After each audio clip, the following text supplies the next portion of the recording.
Welcome back to Reflective Practice Radio. Radio. Today is, and I have to check, Thursday, March 19th, 2026. We've been Yeah, away for a few weeks, that's right. scheduling conflicts and such, but we always return. We always return. We always return. So, Thanks to you also for returning. We can see you yes, right there. for those who don't know, my name is Matthew Wright, and this is, I am Claudio Lasala. that's right. What you been up to, man? I've been just busy doing all the busy things here at Improving. Yes. And I always say that, not I always say, I've been focusing on thinking on because we have that default answer, right? I've been busy. I've Yeah. been busy. It's like, yeah, we are all busy. So what's new? Yes. But I've been purposefully busy, active, very active with what I think are the right things. Yes. Like I'm choosing what I want to be busy with. Very intentional. Very, very intentional. And I'm seeing good results. Like Yes. I'm making good progress on the different things that I'm trying to do. So yeah. Nice. Simple thing. And sometimes it's like, man, I'm tired. Like today is Thursday. Yeah. And it feels like I wish it was already like Friday. I wish like tomorrow was the day off. But it's fine. Comes tomorrow, we have like some meetings that I look forward to Yes. on our Fridays. So it's all good. It's all good. Living the life. Yeah. What Living about you? life intentionally, deliberately. Yeah. On my end, about 2 weeks ago at the Side Project Society meeting, shout out to Danielle, Yeah. I gave a talk, a Yeah. I was there. presentation. You were It was there. great. And this was about the app that I've been building out. I intended to have it approved and ready that day in the App Store, Mhm. but Apple had different plans. So I was rejected twice Oh, in wow. the review process for very silly reasons related to like not the app itself, but images. So when you do in-app purchasing or subscription, and I'm doing both in this application, there are images, and these images are optional, and they should be representative of what this credit that you're buying or this in-app purchase or this subscription does. Okay. And they rejected me for having the images. So ultimately, I said, you know what?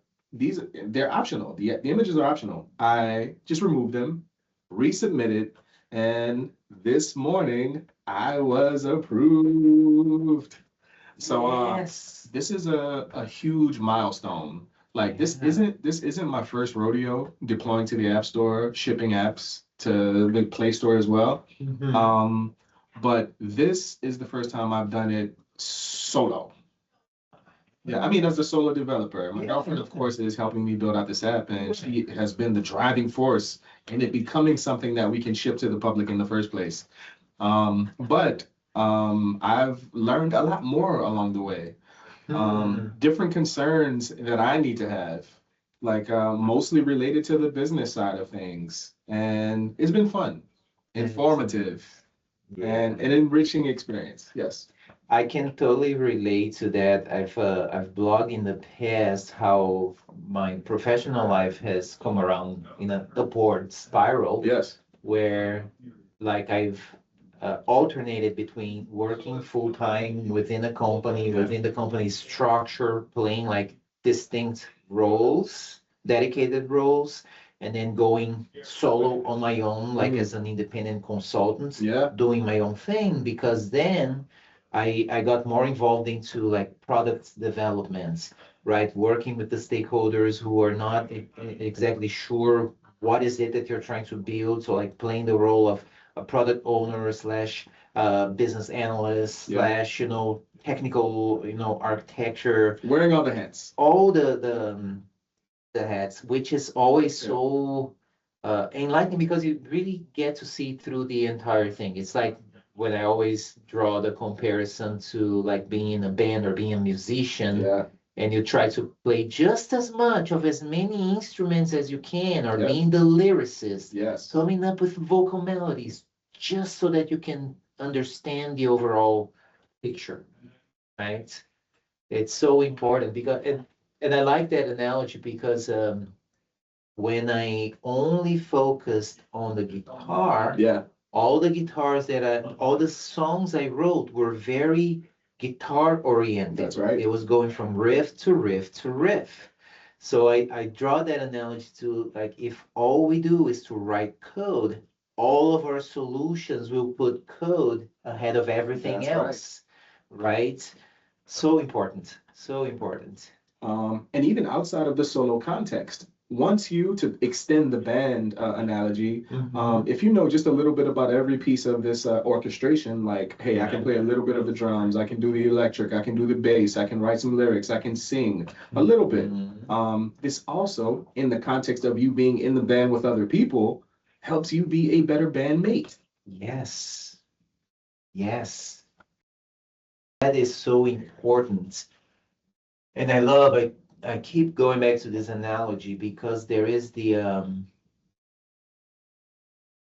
was the book, it was one of Derek Sivers's book, maybe Useful Not True, where he talks about, I think it was Stravinsky, Igor Stravinsky. The violinist. Yeah, there's like this story that, some young student came to his class and saw all of these instruments and asked, "Sir, what is the best instrument?"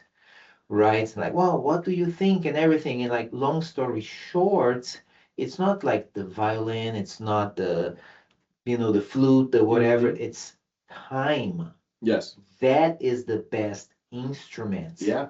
Because you don't want to like take all of the instruments and say, okay, everybody now at the count of 3, everybody play at the same time. Yes. Wow. Like, what was that? Noise. It's just, Yeah. you want to give it time. Start there, just enough, transition into something else, come up with a bang, make it quiet. You need to leverage time. Yes. So as we think and translate that into solution development, software development, it's like, when is it time to have the conversation with the stakeholders? Ask the questions. Let it sit a little bit. Yes. Like, evaluate silence. Like, it's okay to ask a question and go ponder. Yes. And then you give the answer. And then once you get clarity, now go. That's right. Bring the metal, man. Now we can move fast. Now we move fast. But only because of the speed we moved at originally. Yeah. I think, and I know this to be true, that society, modern society, struggles with delayed gratification. Yes.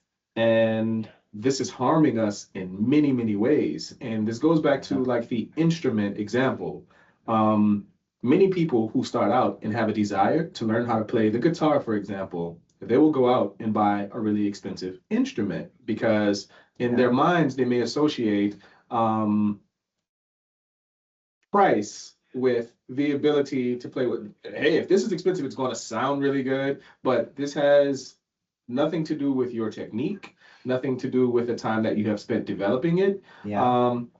Getting familiar with the feel of the instrument. These are things that you cannot pay your way through. They require the investment of time. Yeah. Over long time horizons.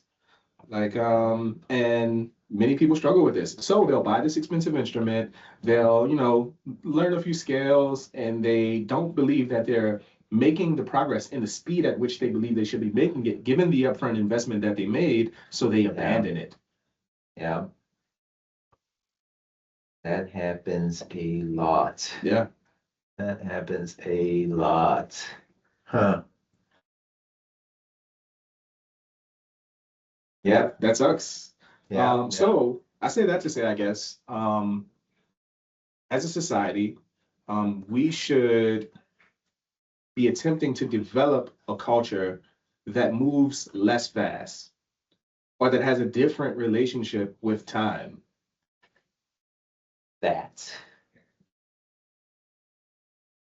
Yeah, right. Because that I ponder that a lot. Because like time, we cannot slow down time. Right. We cannot speed up time. Time is constant. Yes. It's like that metronome. It does not stop ever. Yeah. It's our perception of time. If you want to slow down time, you have to change where you're looking. You have to change your perception. If you need to speed it up, same thing. So that is important. right? So that is important. And then from there, finding that flow state where Yes. time goes by and you don't even realize Yeah. because you're like in that mode. And that is so interesting because with all these tools, and we've talked about this before, Yes. where it's like, what do we want to just go as fast as possible, just happen because it needs to get done versus like do all the other things so that like I can be in my flow state doing the thing that I really enjoy Yes. paying attention to. I want to painfully go through and see, oh, this is happening and this is happening and I'm making this happen. Yes. Versus the just make it happen, man. Just be done with it. I think that example reminds me of being on a highway or being on the feeder road, as we call it here in Houston, not the highway, Right. that is governed by red lights. And you'll see people way back at the first red light, and then they'll zoom forward. And the person who's just, creeping along slowly, they meet you at the red light. You got there really quickly, but Yep. Like the person who was doing 30 still met you at the next red light. yeah. So what did you gain with all of your speed in getting there? I mean, in modern society, I would imagine the person who got there the quickest would say, I was able to spend a little bit more time on my phone at this red light, is what they might say. Um, so yeah, I guess a better relationship with time and how we use that time, how we utilize it. Because right now we're spending it being someone else's product. For example, if we're spending all this time in front of these screens inside of these social media apps, the real value of those applications is us using them. So we're rushing to do labor, free labor, on behalf of someone else to enrich them, using applications that do not enrich us. I do not find social media, and I'm sweeping with a really large broom. I do not find social media to be an enriching experience. I would imagine a lot of people who get off of these applications, especially in times like these, where we have like a lot of economic uncertainty, a lot of people on social media are showcasing their wealth, for example. And if you are struggling with money and you're seeing all of these, fantastic displays of wealth on social media, there's no way you can feel good about that after you've spent all this time scrolling through endless images of people doing all of these rich people things and you are struggling financially. So I don't see like how that could be an enriching experience for anyone. No, you have to be very careful, very purposeful on your use of social media. It's like you have to know what you are getting in there for. Once you got whatever it is that you're looking for, you get out. Yes. Right. So I did get some good experiences with social media, like meeting certain people, creating connections with certain people who brought to my attention opportunities that I would not have had otherwise. Right. But I know that a few years ago, when I saw the pattern of like what certain like posts and things made me feel, the triggers, I'm like, oh, so now I can see those from a mile away. Like, yep, that used to trigger me. That used to hook me. Like, nah, not anymore. I know what I'm here for. Yes. I know how to abstract that all out of my way, find the thing, and get out. But it takes practice and being deliberate. Being able to recognize that, hey, I'm looking at this endless scroll, which is another awful anti-pattern. Like this is like a dark pattern, if you will. Where you enter this application and there's no clear off ramp. There just isn't one. It's like when you close the app, it's always in the middle of something, which gives you the sense of FOMO. And this is the fear of missing out. Because there's no like, okay, you've reached the end of the list, now you can leave. That doesn't exist. And this is intentional to always make you feel like, hey, if I'm leaving this app, it's in the middle of something. So you always find yourself right back in just a few minutes. Like these are very intentional patterns that they're designing and baking into the application. Yeah. These are not accidents. Like these are things that they're selecting for in the evolution of software development as it relates to social media. Yeah. And it sucks. It does. So to recognize that pattern where, hey, this is triggering me, this requires a level of introspection. This requires a level of, hey, I'm watching this and I'm feeling these ways. This requires an observation of oneself. Yes. And I don't know if many people are doing that because many people are opting into social media as a form of escape. Like they've been at work all day and they've been stressing or dealing with the kids, and it's like, let me just take a break and scroll through the timeline and look at some funny videos. And again, there's no off ramp. Yeah. So you're kind of stuck there. And if you do leave, it is not really you leaving, it is you, it's a pit stop. Mm-hmm. Mm-hmm. It's a pit stop and you're back into the races as soon as you pick up the phone again. Yeah. Gotta be very, very careful that I was last night, I guess, the algorithm on YouTube found me because of my age. So Yeah. the title of the video was like, what I know at 68 that I didn't know at 48. I'm 49. Yeah. Right? And I was having a similar conversation yesterday with another improver on where like thinking about my journey, my career, and things like that, like things that I used to focus on 10, 20 years ago, very different from now, Yeah. and already very different from what I think I'm going to be focusing on 10 years from now. Yes. Like the age thing is like, it's a thing. So these things that this gentleman said on his video is like, yeah, I had already started seeing those patterns at 48. Yes. So I'm glad I'm like on the right track. And some of the things that he mentions there, the recommendations, like, yeah, I started realizing that a few years ago, and I started making changes in that direction. Because that's the thing, right? When we're young, it's like, oh, we have all the time in the world to do everything, right? Because that's what it feels like. Yeah. But yeah, as you age, you get older, it's like, yeah, not so much. Yeah. Right? Now you really have to make those last, years, the last phase of your life count, and they go by fast. Right? So the sooner, and that was the thing that this 68-year-old, YouTuber said, it's like, the sooner you realize that, the better, because you prepare for that. Because he even talks about like when you should start like thinking about preparing for your retirement. Like, what does an early retirement look like?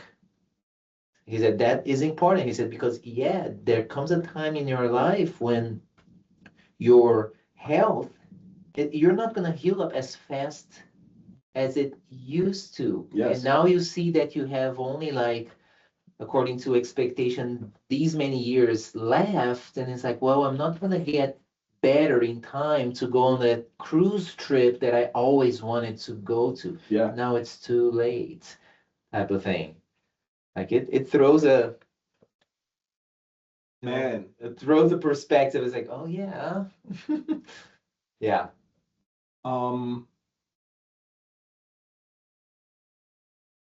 Society, and this is just my opinion. Like again, I like to sweep with really large brushes, and I also like to be reeled in if necessary.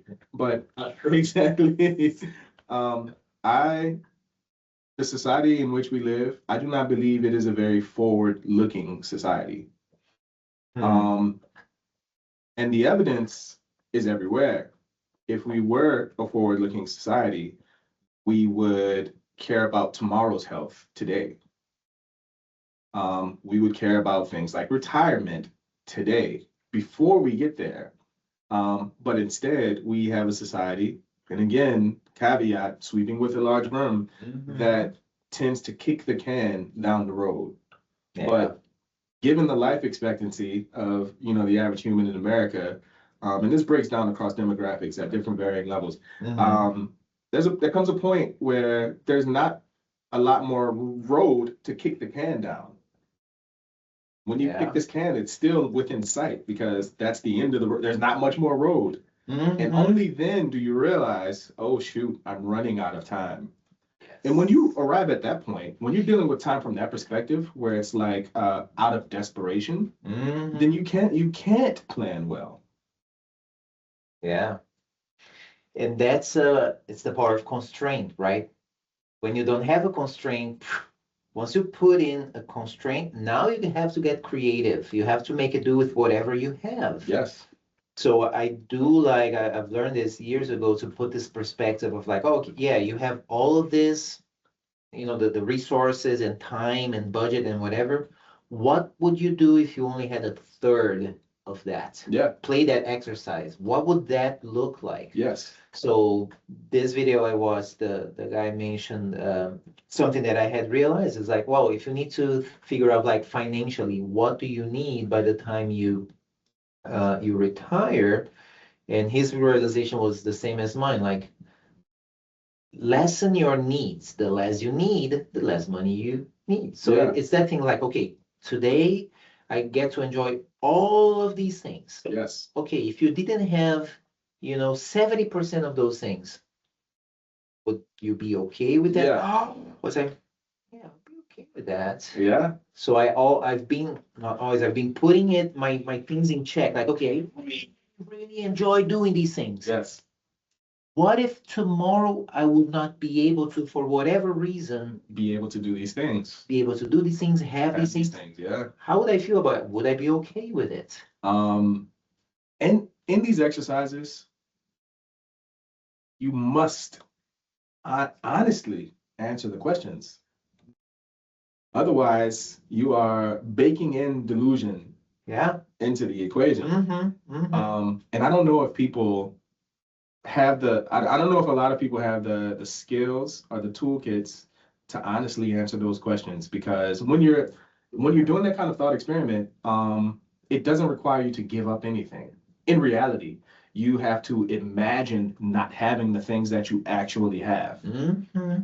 And I mean, on the surface, this may seem like an easy exercise, but it is not, because after the experiment, you still have the things. Mm-hmm. So a more effective experiment would be to say, hey, I have all of these things. What would it be like to not have them? And then lock them away for a period or something like this.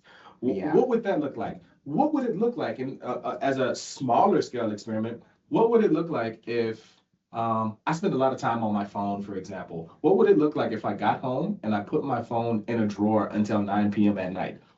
Could I do that? And this is something that you can answer within the same day. Yeah. Because you can try that out. Mm-hmm.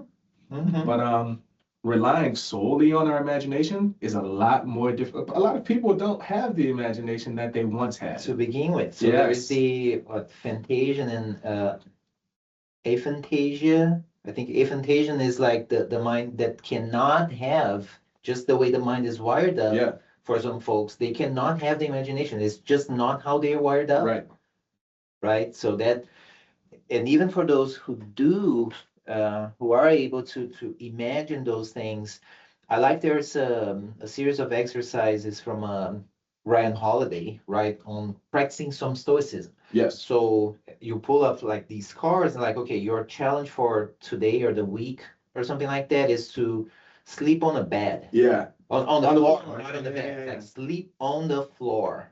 Can you do it? Yeah. You're gonna go take a shower, make it dead cold. Yeah. Like you don't have a way to heat up, like take that shower. Can you do that? Can you do that? Yeah. Right. So it's like, and not just can you do it, it's like do it. Yes. Do it. So that should that ever happen, you already know the protocol. I know the protocol. I know what I feel like, Yes. how I react to that. Because The that's the thoughts thing. that crop up, because that's the very first thing that's going to get you. Yeah. Damn, why am I doing this? And the bed is right there. Like- Exactly. Like, Because like if that ever happens, how do you react? Because if that happens, it's probably like an unusual situation, and Yeah. you're gonna be required to make decisions. yes. And if you're busy thinking, oh man, I cannot take a cold shower, what about the real important thing you need to decide on? Yes. You're trapped at level 1. And Mhm. this is the time where you really need to be thinking steps and steps ahead. Yeah. So I like practical experimentation like that, I think is important. And it doesn't have to be that extreme where you're sleeping on the floor, but that is something I can relate to. Like I used to live in a house of like 10 people, and there were obviously not enough beds to support that many people. So we would set up what we called pallets. And Mm. Houses in that kind of circumstance tend to have lots and lots of blankets or lots and lots of pillows. Maybe. In my case, they did. So I would set up a pallet.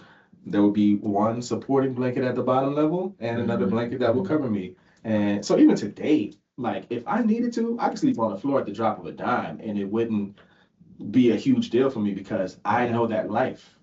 There you go. Yeah. There you go. Yeah. That is good. And it's such a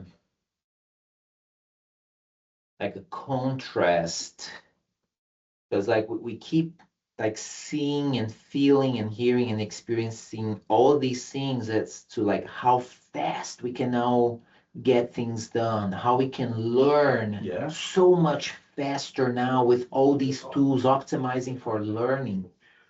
But we as individuals, we do not learn, we do not synthesize, we do not internalize things that much faster. No, we're not speeding up with these tools or at the rate that these tools are speeding up. Exactly. I agree. So what does this mean? In the case of, or in the example of AI, what it looks like in practice is the process of developing software speeds up. You are still moving at relatively the same rate. So something has to give. Mm-hmm. And in many cases, this is going to be your understanding of the code that you're shipping. Yeah, yeah. For many people, like we put harnesses in place, we put structures in place, we put testing in place where we can have more confidence in this context. All of the tests are passing. The tests follow the conventions that I support and I expect, but I am not under a fine-tooth comb in the way that I did in the past, really looking at everything at every level. We've been talking about, as a company, moving up the ladder, moving away from being in front of the screen. Like we talk about level 1 all the way up to level 8. And once you reach like the higher levels, there's a lot less monitoring directly of what's going on. So what does this require? This requires a high level of confidence. I am wary about using the word trust in that context. It is, there has to be a strong level of confidence in the structures that you've put in place. But again, you're not looking at this stuff with a fine-tooth comb anymore. So if there is the word trust in this equation, it is a blind trust. Right. Even if there are these structures in place, you're still not looking at the thing you used to look at anymore. Yeah. You're not. Yeah. And that's yes to all that. And what's making me think is say, leveraging the power of these tools to do good and say, we're developing the cure to some very important disease. Yes. Right? And yeah, the AI, the models, they can go really fast. So us here is like, okay, now you go do your thing. I'll be right here. You run your research, you do your learning, you come back here and you tell us what's going to help us. Yes. I'm not going to go that fast. So No. you go and you come back. It's almost like, spatial exploration. Yeah. You send your probes and whatever, because we cannot go there. No. Like you go and you come back. We're going to be right here at the same slow human speed as ever. Yeah. Because it's going to take, another million years for us to be able to run like, a superhero or whatever. Yeah. I mean, another example that is more earthly is being an older person in the community, like the elders of the community. Yeah. And we live in an environment where we can't go to Kroger and pick up food or HEB, where we have to send our youth into the wild to go and hunt for us and bring back the food. Yes. Like we have to rely on them and all of the things that we've taught them to bring back food to support us as people who can no longer do the task. Yes, beautiful. Thanks for grounding that, that's very human. Love it. That's a great way to put that. That is a great way to put that. That's a thinker, man. I said a few weeks back on the pod here that a lot of the concerns that we have moving forward as we, continue to move towards this AI-assisted world would be philosophical in nature. Like I mean, yeah, we Yeah. care about the code, we care about what we're building, but we have to increasingly care about the why. Mm-hmm. The people the humans that we are serving up this software for, how they interact with it, what they will be doing with it, the Yeah. value that they're getting out of it, the value that we are creating. Like we have to be because we can ship software at the drop of a hat. For example, we could be, before we came to this meeting, we could have set up a bunch of prompts and set up an orchestrator to say, hey, while I'm away doing this podcast, go and do the thing that I need you to do. Yeah. And it would be toiling away at it. Maybe it stops to say, hey, at this point, I require your assistance, Claudio, Yeah. and I need you to approve this permission or whatever it is. But Yeah. it will get to a point, or maybe it goes all the way through. So we can build software really quickly, but once I get back, you must then ask yourself, okay, it built this while I was away, but now that I'm reviewing what was built, interacting with it, because I don't care about the code so much, I'm interacting with the output. What value did I create? Is this something that needed to be done while I was away? Did I need it to be at intermediary steps throughout the building process to make important or critical decisions? But because of how fast we can build, we can say things like, and we can rationalize it away. Because if this thing that was being built, it burned through all the tokens. It just did. That's Yeah. a sunk cost. And even if it is not what we wanted, we can then say, well, that's not what I wanted, but I can just course correct, burning through more tokens in the process. So it's doing all these processes quicker, but when you think about how we would do it as human beings, let's say we left some junior devs do this work while we were away, we would be more thoughtful about how we wanted their time to be spent. We wouldn't want to send them off on some wild goose chase, wasting their time, not giving them valuable learning opportunities while we were away. Yes. But because, these are agents and non-human entities writing the code, we don't care, or we care less and less and less as we get more and more perceived value out of what's being built. Yeah. And this is going to change our behaviors. And if we're not careful, it won't be for the better. Yes. Well, I mean, just look at the behavioral change with social networks, doom scrolling, and the technologies as they are, and what happens when there's a pandemic, and people in their formative years, they spend most of their time interacting with humans, looking through a computer screen, Yes, as opposed to face face to face, and they don't develop that skill, like that social skill. It is a skill. It is a skill. You had better not confuse talking to somebody virtually with the in-person equivalent. Because it's not the same thing. It's not. You see people out in the wild. For example, if we had a fire drill right now, everyone would congregate outside of the building, and most people would be outside until the fire alarm stopped, like this. Yes. The entire time. Yeah. This is like the perfect opportunity. I mean, it's a drill. We're not in a real emergency. This is the perfect opportunity because we're all outside in this small, confined area in front of the building. This is the opportunity to talk, speak with each other, cross-pollinate. And we're not doing any of that because we're buried in our phones because we haven't been exercising the skills of communicating face-to-face with other people. Yeah. And that is. It's almost an inconvenience. Yeah. And to hide or evade the inconvenience of doing that, it's like, I must be busy doing something else. I think it was maybe a video with Simon Sinek. He talks about that, how like people going to say job interviews, and instead of being talking to other people, they're sitting in a room, they're like this, or going to the doctor's office here in the waiting area, instead of like pulling up a magazine or talking to somebody else, everybody's like that. Doctor's offices in many cases are not even putting out magazines anymore. Like, what's the value? Like, what's the nobody? I gotta pay for this, and they're not even looking at it. Like, Yeah. they're gonna be on. They have a way of entertaining themselves. Yeah. Endless entertainment. Endless entertainment, and maybe they appreciate the quiet that it brings to those kinds of environments because no one's talking. I mean, if kids are present, they'll be the ones talking because we haven't trained them out of we we haven't trained them in our ways yet. We haven't trained them into staring into the screen silently yet. Yeah. They still want to do what is natural. They still want to communicate. Walk up to strangers, hello. Like they want to do what is natural. Yes. What we do, it looks normal. It is normal now. We've normalized the behavior of us all being on phones, but there's nothing natural about it. Nothing. It is completely alien. For example, if you took a person, let's say we had time travel, and we don't even have to go far back in time.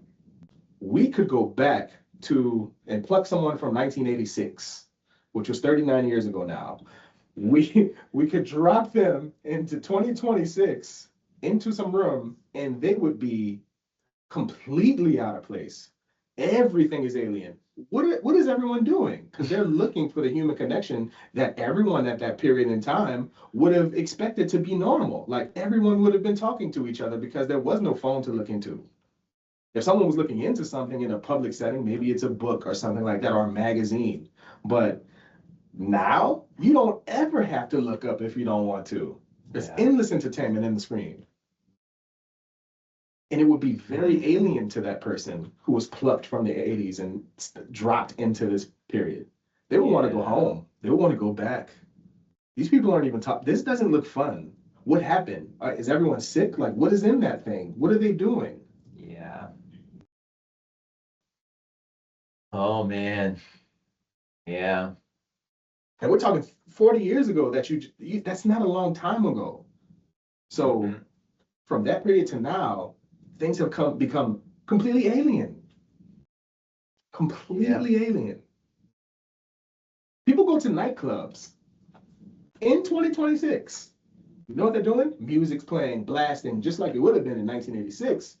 But while some people are still dancing, many people, they're, chairs along the exterior of the interior of the building, and people are doing like this, where they are filming themselves having fun. Yeah. Live streaming. Doing live, I don't get that. It's like, no, come on, guys. Like, think about it. Yeah, it's alien to you. Yeah. But it's increasingly becoming normal. Yeah. Where we're not having fun, we're doing the performance of having fun. Mm-hmm. I am. Oh man, yeah. Like, yeah, for me, like, as a teenager, that was the thing, like going out to concerts. Yes. There. Being present. Present there. Yes. Right. Not just being physically present. No, but you were present. part of the experience. Yes. That was the value in going out. That was the thing. So yeah, the last I don't go to that many concerts anymore, but when I do, when I see somebody like watching the concert, the entire thing through the phone. I'm like, but they're right there.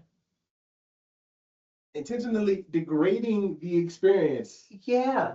Again, like I don't get it. We have the, whatever our range and vision is, we have all of it. It's the best resolution possible. It is the best resolution possible. Like what you're seeing is what you're getting, given the quality of your eyesight and such. But exactly. Yes. But you're saying, hey, I'm going to look at the whole thing in front, as if you were at home. Yeah. And then we developed VR systems where we can put on to feel like we were there. It's like you could have been there when you were there. You were right in the screen. Yes. Go figure.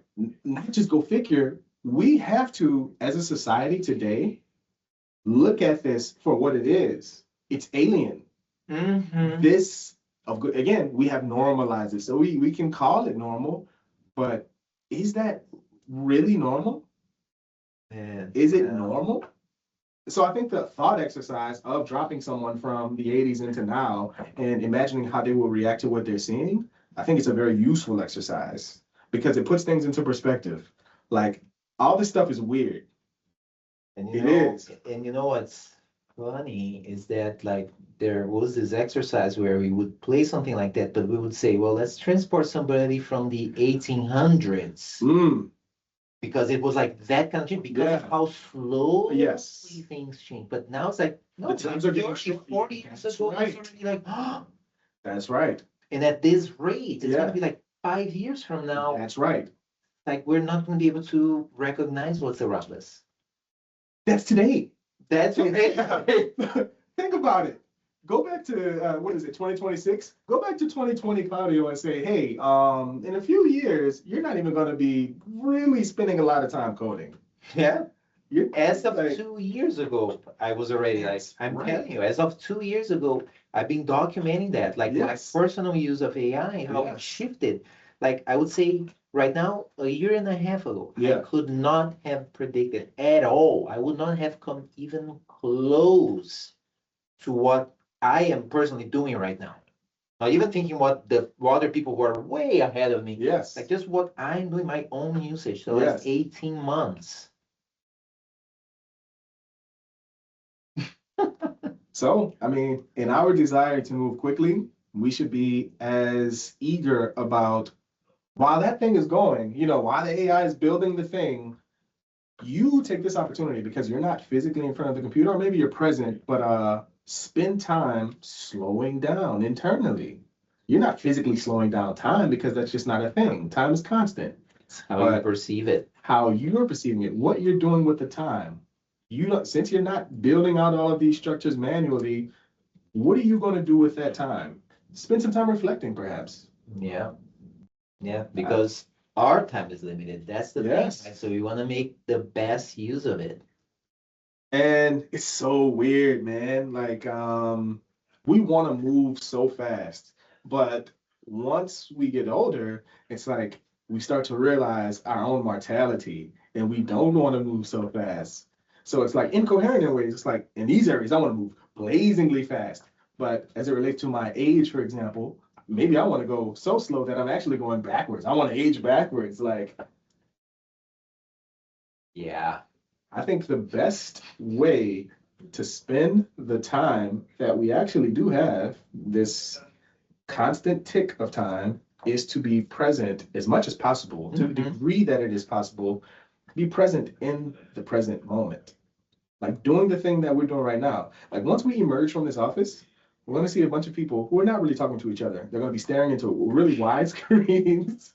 You're going to hear voices because like think about this, man. Like you're gonna hear people talking, but it's not to anyone who is in the room.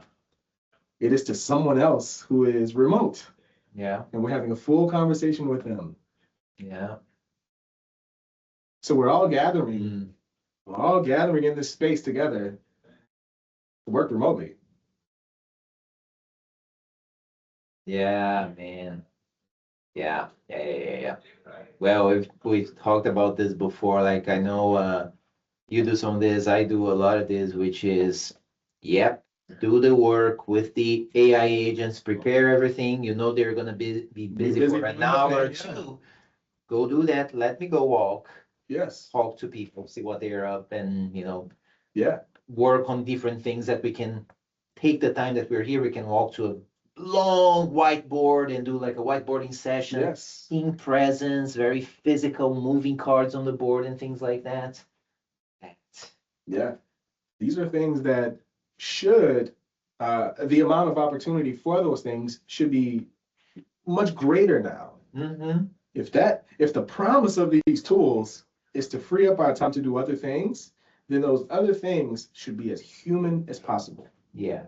And not just focused or optimizing for fast. That's right. No. I mean, interacting with people Yes. here, right? People we appreciate the conversation. We don't need to go fast for every single thing. That's right. One of the risks is, and this is very much possible, not only is it possible, it's almost going to become the norm, which is now that we can do processes a lot faster, this just means we can fit more processes in that window of time. Yeah. Because what used to take you 8 hours only takes you 2 hours, we can fit 4 times as much work in this window of time. And if that's our attitude about the future of work, then because we can only move at the speed that we move at, which is human speed, Yeah. we are going to see an exponential rate of burnout at the human layer. Mm-hmm. Yeah. Yeah. So I'll propose we wrap it up because I don't know if our president Robin will be giving her Yes. and she may need this room. She may need I this just one. realized that So because of the setup and everything. Agreed. But this was an excellent conversation, and I'm positive we'll be coming back to it because I know it's like up here Yeah. in our minds. We're living that. We're thinking about it. Moment to moment. And we should be thinking about it. Yep. And we should be sharing what we're thinking, hopefully amplifying, get more people thinking about it and trying to come up with good thoughts and solutions or approaches. And another thing that we should be doing as we come to a close, Mhm. we should be reflecting. We should be practicing. Exactly. Reflect on the practice the reflection. It's a Do all the spiral. things. Yes. Very good. Well, thanks for joining in. Thank you. Thanks, Matthew. Always a good time. Until next time. All right.